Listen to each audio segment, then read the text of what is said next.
Hi crafters, I have a quick card share for you today.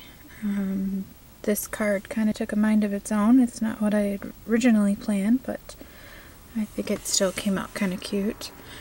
A friend of mine is having a birthday and she likes smash books and the girl stamps from the greeting farm and CC Designs. So I used one of my new greeting stamp sets that I had just gotten, and I tried to make it this like a smash card. So hopefully you'll like it.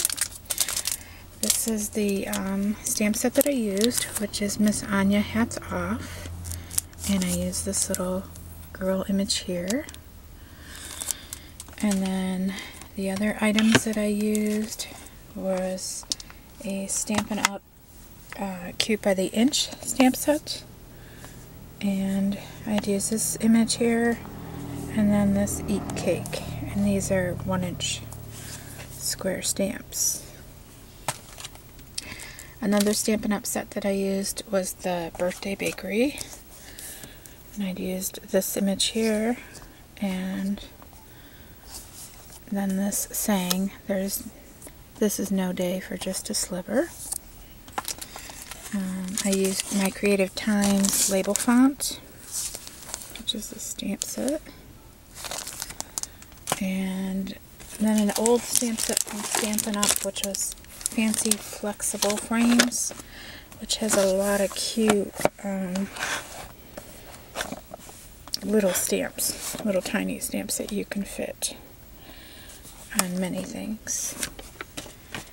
And then I used Cornish Heritage Farms, one of their scrap blocks. This is a huge stamp.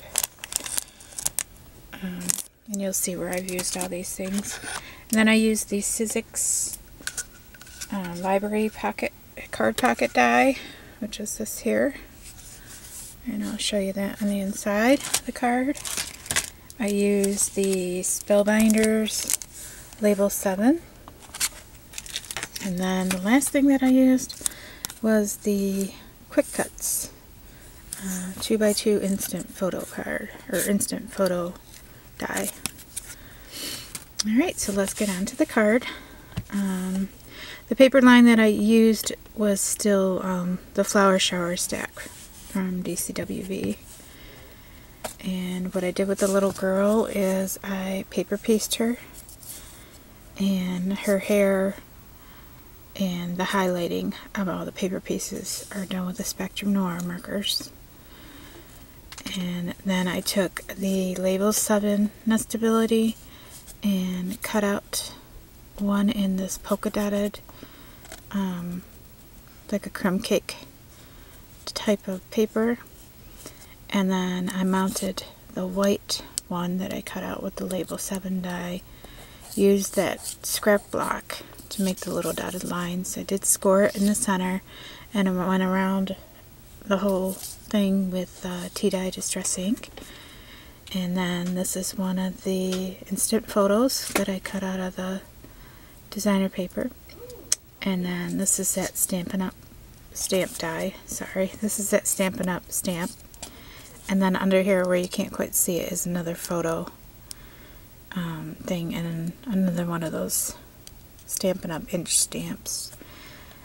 Here I tried to make it look like little washi tapes, and so they're just really strips of paper that I had cut down and ripped off to make it look like washies. And then these little hearts here are from the Owl Punch. Okay, and then I mounted it onto this like basket weave type paper here. And then the Happy Birthday that you see here and here was done in Regal Rose, Stampin' Up! Regal Rose. I stamped that out and then cut them out, and then added some glossy accents to the top. I mounted her on foam tape down below here, and then on top she's just glued to the second page of the faux smash book. And then on the inside of the card I used a couple Walmart paper tapes. They're about the only tapes that I have, so I used these were actually from Christmas, but since there is some red on the card, I figured I'd use them on the inside. So, and then this here is the library card pocket, which I had cut out in the paper, added the Stamping Up stamp here, and added one of those instant photos. And this is that stamp with all the cakes. I just used the one cake and colored it in, added a little sparkle. And then the sweet is from that Fancy Flexible Phrases. And then the little pocket, which says Happy B-Day, this is actually a Angel Company stamp that I have. And then I'll just write her a little note here. So I hope you like the card. It was a little bit tricky. I had originally planned on just doing like a little girl and some stuff around it, but it just kind of took over, and I had this smash book idea in my head, and this is what I came up with. So thanks for watching. Bye.